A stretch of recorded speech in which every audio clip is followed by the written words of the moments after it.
Hi, everyone. Welcome. Thank you so much for joining us for what is sure to be a fascinating and inspiring conversation with some really talented artists as we get to learn about their process, their inspirations, and get a chance to look at uh, a really stunning exhibition. My name is Stephen Snyder. I'm the Gallery and Communications Manager for the West Vancouver Community Arts Council, and we are thrilled to partner with the Kamiq Arts Center to present the exhibition Visions and Vistas, which features three super talented and inventive and creative artists, uh, Behshid Farhangian, Sladjana Buhovac, and Richard Brodeur.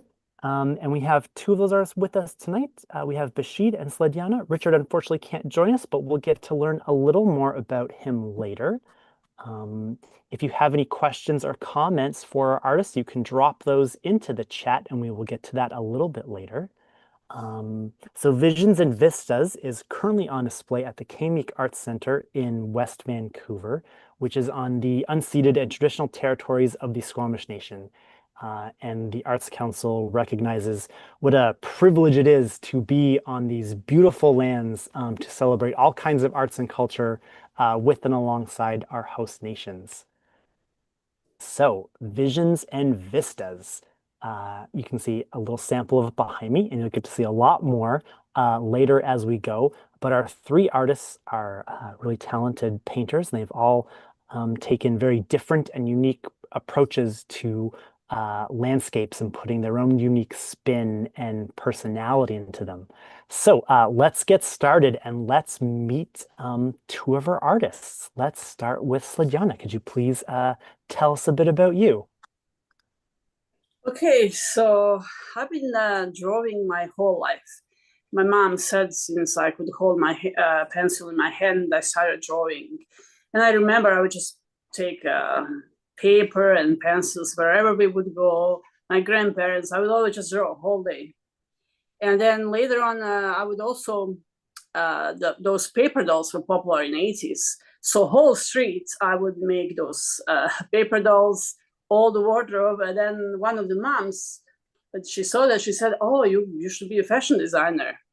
And then kind of that stayed with me. And when I had to go to the secondary school, there was a secondary art school where they had a textile design program, sculpture, painting, and textile design. So I wanted to be a textile designer, like fashion designer. And then we had like a preliminary exam for 3 days, sculpting, painting, and drawing. So when I came to see if I got accepted, I was, but as a sculptor, I was like shocked. And then, but later on, I realized why they did that. They recognized right away my talent for like modeling, 3D sculpting. So then after the secondary school, I went to University of Fine Arts in Sarajevo. But first year was interrupted by war. And then as a refugee, I moved to Belgrade, where they accepted me like a transfer. But again, from the first year, because we didn't finish the first year. So I finished, I have Bachelor in Fine Arts in Sculpture from the University of Belgrade. After that, I moved to Canada. But kind of, I didn't do much when I came to Canada. I tried, but that was like, I came in 1997. There was no social media. All of my peers actually went kind of towards modern art installations. Nobody was like really doing sculpture, especially not clay much. So I was like, oh, maybe I was just born in the wrong century. So I gave up mostly. And then I was just doing some drop-in drawings, like live drawing session, live models. Kaplana, not a Kaplana, actually, Emily Carr, they had some on Fridays. So I did that. And then 1 year, when I was in Cuba, I did a huge, like life-size sculpture in the sand. And that kind of sparked again something in me. And when I came back, got lots of clay, started sculpting slowly. And then 2020, I saw that the Federation of Canadian Artists, they're accepting the members as sculptors first year. So I applied, got in. So then, since then, I started doing applied to lots of jury exhibitions, won several awards. And then in 2022, I just had an urge to start painting. Like, I never painted before, really, like much. Always thought I don't know how to paint, but I just needed to start painting. And then I watched the YouTube videos to learn the technique for the watercolor. And since then, I'm painting and I love it. So here we are. Oh, that's excellent. Thank you so much for sharing. Next, Behshid, could you tell us a bit about yourself? For sure. So my name is Behshid, and when I was child, as like a lot of Persian family, we had a lot of books of classic poetry. I mean, like Hafiz, Khayyam, with a beautiful illustrated with miniature painting, and I always completely used to get lost myself in those paintings and in the stories that I made in my mind, always my main character lives in those miniatures. So I always live with them.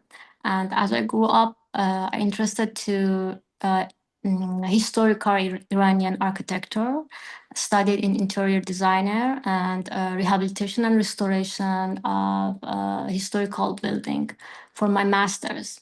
And then I remember one of my professors. He was so inspiring person, so unique. He held a painting exhibition, and in that exhibition, he um, uh, depicted the goddess of water, Anahita. She is sitting in her own temple. That exhibition reminds me that I shift back to my painting and drawing in an academic and serious way. So I started to drawing with the live model for several years, and it was like a therapy for me. And beside of that, painting again as a professional way, and started working with the Iranian painter society.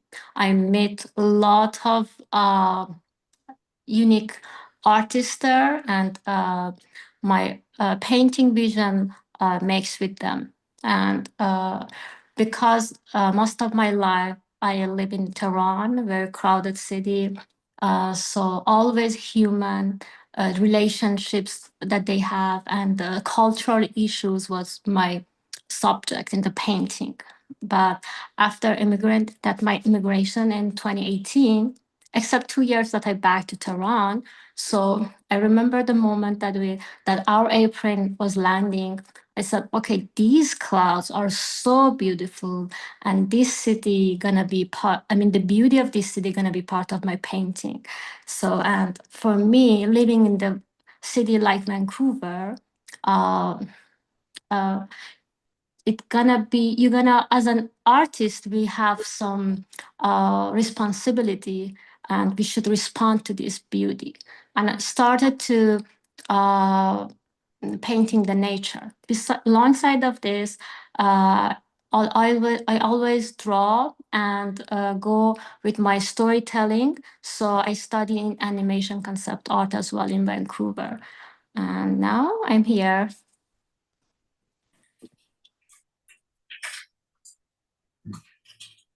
Excellent. Thank you as well so much for sharing. What interesting journeys you have both been on to get where you are, um, to end up painting and doing sort of nature and landscape inspired stuff, which is not where you started. That's pretty interesting and fascinating. Um, so now we're going to have a quick tour of the exhibits, so you can all get a taste of what it's like to go see it. But you really have to go check it out in person to really experience all of this pretty incredible art. And just a reminder, if you have questions or comments, drop those in the chat. I'm just going to pull up our tour right now.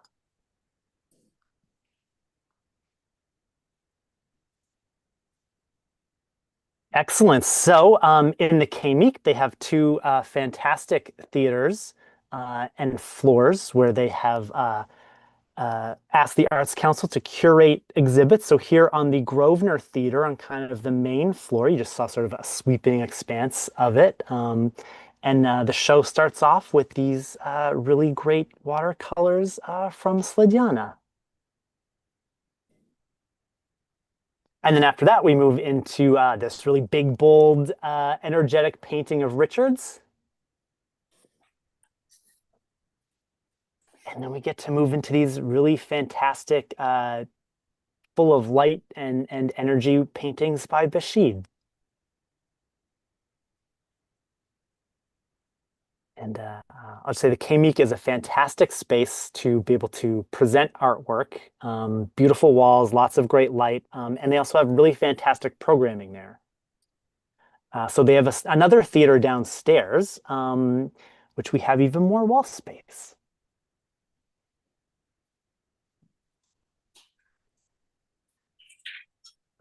So as you can see, as opposed to upstairs, we were able to give each artist their own wall down here, and there are bios and statements from each artist, so you can read a bit more about them when you're visiting. So starting off in this room, once you come down the stairs, you get this really great diptych from Behshid.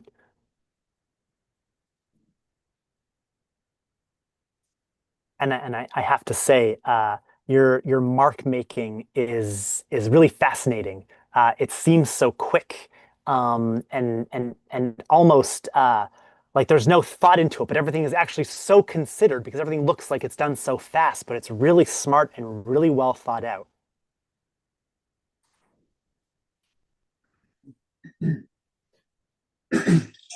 Yeah, and this wonderful theme of all these really great forests and trees. I'm sure we'll get into talk about it a little bit later.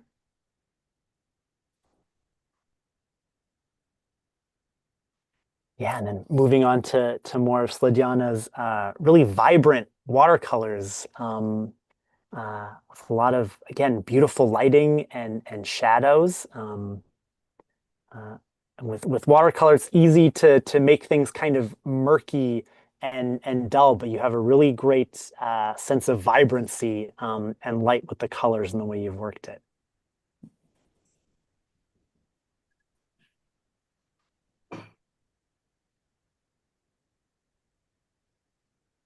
And for everyone watching, some of these pieces that we're looking at right now, if you happen to ever be in West Van, we're probably pretty familiar. And then our final wall are Richard's three final pieces, which again are really big and bold and dramatic and lots of paint. He really just like slaps it down, moves it around. Yeah, it's nice and textural and full. And again, Richard's got another great sense of light and color.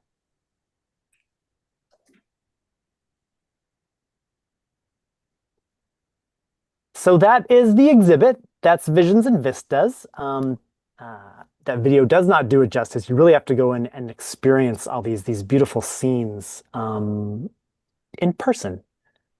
So next we're going to, each artist has chosen a piece, and they're going to talk a little bit about it. But before we get to that, I'm just going to pull up a piece of Richard's, so that he's not here. But for those of you who don't know, I'll tell you a little bit about him. Awesome. So this is a fantastic painting of Richard's, and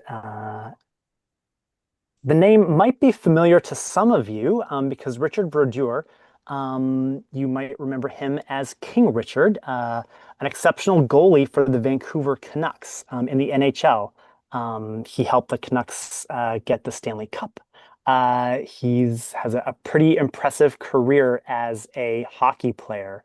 But since retiring, he has moved back to his sort of first passion, which was making art. As a child, he was always drawing and painting and won some awards in high school for his artwork. But then his athleticism and his passion for the game took over, and he had a really successful career as a hockey player. But in his artwork, uh, not so much in this exhibit, but it relates, actually, even in this exhibit, it relates to his hockey career.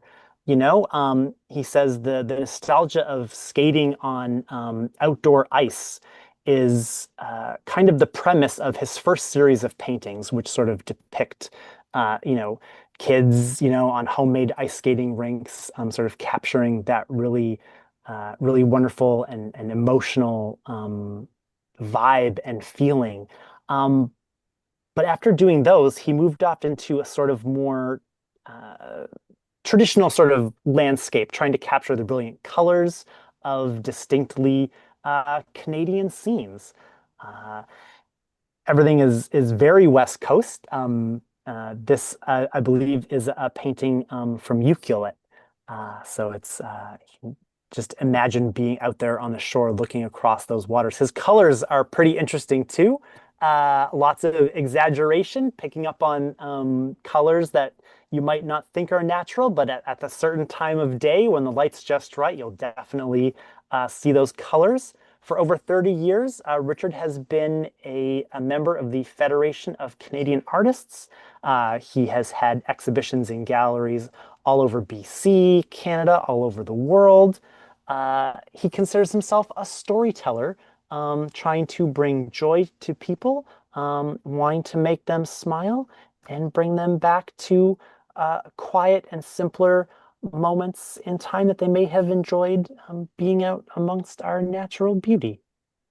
Um, so that's a little bit about Richard and a little bit about his work. Hopefully, you'll all get the chance to go and see it. And now we're going to pull up a really great painting from Behshid, and she's going to tell us all about it.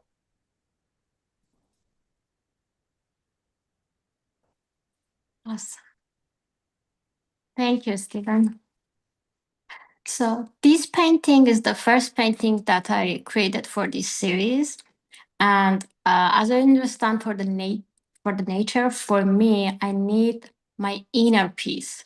So for this work, the day before, I spend a whole day drawing and preparing myself, taking an inner journey.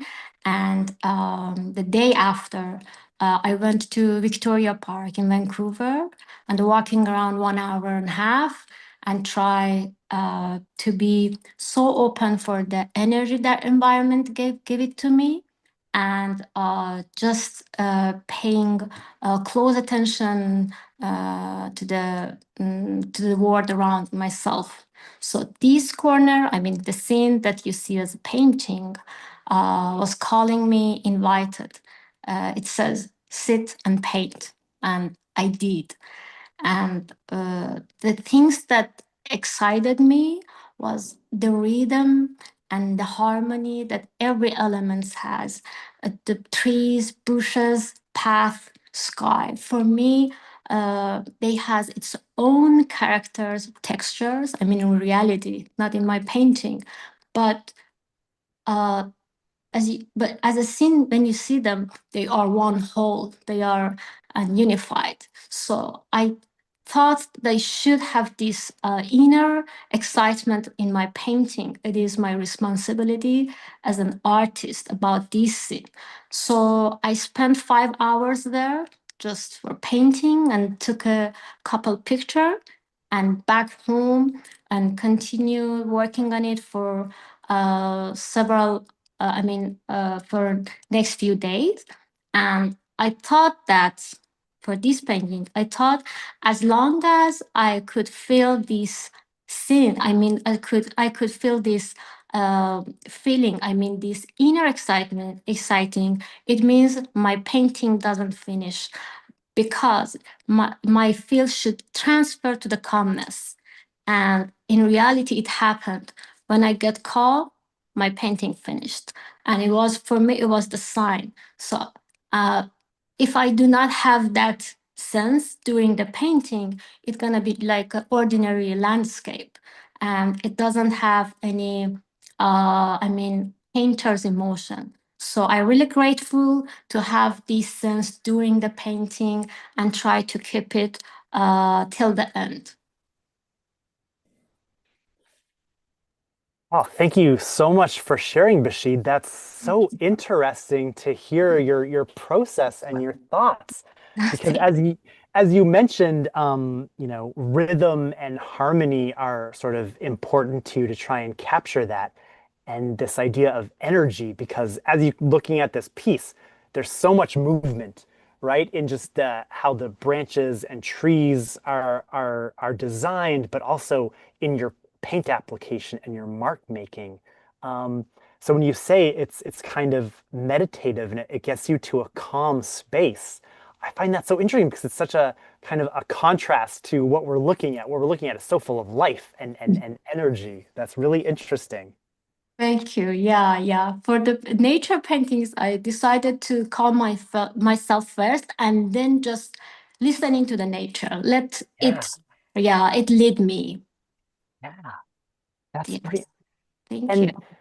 And when you said you spent about 5 hours on on this particular piece being outside, did that mean that you had your paints with you and you actually started this painting on the spot out in nature? Yeah, I started the work in the nature and completed at home after, Yeah, in 1 week. Yeah. yeah. Is that typically how you work on most pieces? Yeah, for some works, when I back home, I said, okay, I should again back to the scene. So I do that. I'm Yeah, pretty sure that is not exact the same because nature gonna change every moment, but I'm gonna follow the new one. yeah, Again, the new one. Yeah. yeah. That's fantastic to be able to just follow your instincts like that. I wonder, do you ever sort of doubt yourself in the process, or do you just trust what's happening? Oh, for sure. So you always should, for me it happens that I should always changing my lens and but trusting to the nature. But sometimes I have I'm not sure. Sometimes it happens in my maybe it's wrong, but again I'm gonna back to the scene and just follow the nature and let it works. Because I'm gonna when I'm drawing, I try to lead the drawing, but in paint, the nature ones, I try to be just free and let it works. Yeah. Oh, that's fascinating. Yeah. Thank you so much for sharing. That was Thank great you. to get that peek behind the curtain. Thank you. Next up, Sladjana, we've got a really another wonderful piece from you. Could you please tell us about this work? For this exhibition, I wanted to paint mostly scenes from West Vancouver. And this particular one, this is the first time I was painting ferry building. And that tree, this photo was taken for the painting in the spring. I didn't know I'm gonna paint this when I took the photo. I just love the scenery, around the ferry building. It's always beautiful with all those cherry blossoms. And but that tree actually kind of now means a lot to me because I spent my summer under it. I was part of the Painters Landing program, so I was selling my work and painting there. I didn't do many I didn't paint ferry building from that spot when I was there. Kind of not a good angle. I just sometimes I don't feel good, and when I'm outside, if I really need to find a great space to do plein air. But I did paint a lot from my photos from my iPad. I would sit under a tree and paint. And then for this exhibition, I was like, okay, let's find. I was looking through my all my photography, and then I was like, oh, I should paint the ferry building. So, and when I paint scenes, I mostly look for the sunny days. I love shadows and the light. That's what's mostly fascinates me. And I'm still trying to perfect my painting. And every time I finish the painting, when I'm done, I was like, oh, I can do it even better. I never kind of, it's not that I don't like it. Some pieces I really love, but I always thinking, okay, I can do even better job next time. So I end up painting some scenes like over and over and over again until I do the perfect job. Excellent. Thank you so much for sharing. Yeah, that's interesting. This trying to get everything sort of perfect and get the right image. For you, is that more about getting an accurate replication, or is it more about a feeling? Actually, more of a perfect watercolor, because watercolor is not an easy medium. Kind of you're trying to accomplish something and then it doesn't turn out what you wanted to do, and there's no much going back into it to fix it. So, but the light is what most inspires me in a scene, what I see around me. So when I'm like walking or driving and I'm looking around me and I see paintings. I see the scene and I see like next painting. I'm gonna do this and do that. But it's interesting because in a sculpture work, like I mostly do portraits and figures. But and then if I did drawings like all my life, where I would also do figures in drawings, and I wasn't doing lots of landscapes at all until I started painting. And but now I'm also gonna try to do figures in watercolors completely, so that's my new kind of a projects coming up. Yeah. Oh, that's exciting. In some of the paintings, you've got scenes on the streets, and there's a couple people here and there. So that must be a nice step in that direction. Good practice, huh? I wanted to in so many paintings introduce, but sometimes I already finished, and then I was like, okay, what if I don't paint it? If I had a few people. Yeah. And talking about coming from your sculpture background, do you think that has helped you become a better painter? Maybe. I mean, definitely like sculpting and drawing has helps you with the perspective, seeing things. And but like when I'm sculpting with the clay, I'm really fast, and I always use a water-based clay. So, and the watercolor also allows you that. So when I paint in watercolor, I'm kind of also pretty fast when I paint. So that's why I made lots of mistakes as well. And a few times I tried to make it like slowly, like perfectly slowly painting. And I would get so tired when I do that. It's exhausting for me. So I have to just let loose, like paint, but it turns out, and then if it doesn't, just go to the next painting. Yeah. Incredible. Awesome. Thank you. Thank you so much for sharing. That was really great to hear from both of you on those works. And I think they're pretty good representations of everything else that you have on display in the show. You're attacking sort of similar themes and techniques and styles and approaches. So if you like seeing those, you'll like the rest of the exhibit. Something that was interesting, you both were talking about how in your previous artistic approaches, it was a lot of character work and figurative work. But now that you're doing painting, it's nature, it's landscapes, it's these city scenes. And you've both talked a little bit about why that is. But I'm just curious. Is this sort of where you think you'll kind of be staying creatively at the moment? I know, Sladjana, you just mentioned that you want to try and do more figurative work painting-wise. But do you see for this foreseeable future, is this kind of where both of you are in your artistic career? Uh, well, I love doing so many things. I love charcoal drawings. I love, of course, now mostly focused on watercolor paintings. I want to try acrylics too. Like there's so many things I want to try, so many subjects.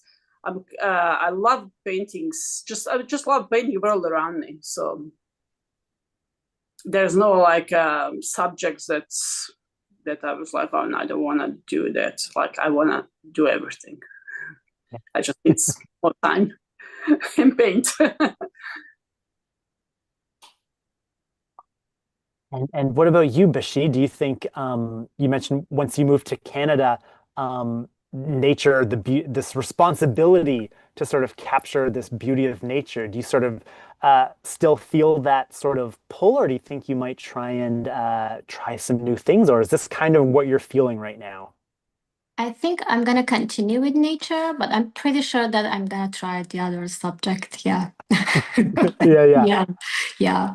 So now I'm thinking about have my own story. So maybe mixing nature with miniature, as I told you. So I have some plan. Yeah. Nice, excellent. I love miniature paintings. It's such a fantastic art form. And so I guess then to sort of cap this conversation off, I know Sladjana, pretty much almost all of your paintings are here from West Van. And Bashid, I know we looked at that one part, that one painting that was from Vancouver Island. I'm just curious as to where are the other scenes? Are they all taken from life or are some of them imagined? So all of them from Vancouver, except two of them, they are from Hawaii. Yeah, you guess. I'm pretty Yeah. sure. Yes. And one of them is from Iran. Yeah. Oh, that's awesome. Yeah. And what is it for both of you about where we are that you find so fascinating or inspiring? Well, it's beautiful. But really, and I'm just spend lots of time outside, and that's how I capture like moments. Always have my camera with me, and I didn't do that much plein air painting this year. Hopefully, next year, or maybe even now, if there are some sunny days, I would go now because I didn't have that much time in the summer. So that's the other thing I want to kind of focus more plein air painting directly in front of me, the subjects, because when I did the Harmony Arts Festival plein air this year, because Oh, I yeah. didn't do it that many times this year, I was like, okay, it's gonna be great, but I wasn't in a good place. The sun was shining. I kind of rushed through it, and then I didn't like how it turned out. So that's one thing I want to focus more. So, Yeah. Excellent. And Bashid, what is it about our local scenes that inspire you so much? So the thing that I really like in Vancouver is that we have different culture here. So I really love to have interaction with the other culture and maybe making one group, different people.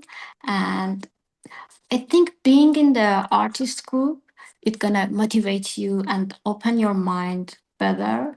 So I really love to find more artist friends in different culture. I need it. I need to have their opinion, their vision, and you know what I mean. Speaking it about artwork, not just mine. But yeah, I think I really love it. So yeah. Wonderful. Well, thank you both so much for spending this time with us and sharing these insights into your inspirations and your process and talking about your artwork. It was pretty fascinating. I enjoyed it a lot. I hope you did. I hope everyone watching did as well. For those of you watching, Visions and Vistas is on display at the KMEEK now until December 7th. So hopefully you'll all get a chance to make it up there and check out this beautiful artwork. You can go anytime, Tuesday to Friday between 10 a.m. and 4 p.m. or anytime before they have one of their great concerts or plays or film screenings. You can go before that and hang out and check out this really beautiful, stunning art and take in all this wonderful creative energy that our artists have put out there. So again, please go check out Visions and Vistas, featuring these stunning paintings by Richard Brodeur, Sladjana Buhovac, and Behshid Farhangian. It's a pretty great show, and thank you, Sladjana and Behshid, for being here and having this conversation. Thank you, Stephen, for having me, and thank you, West Vancouver Arts Council, as well, for this great opportunity. Thank you, everyone. Yeah, excellent. It's our pleasure. And if you want to know a bit more about our artists, in the description of this video, there's links to their websites and social media, so you can follow them and see what they're doing. So until next time, we have another conversation about art. I hope you all stay creative and check out Visions and Vistas. Thanks so much, everybody. Thank you. Bye.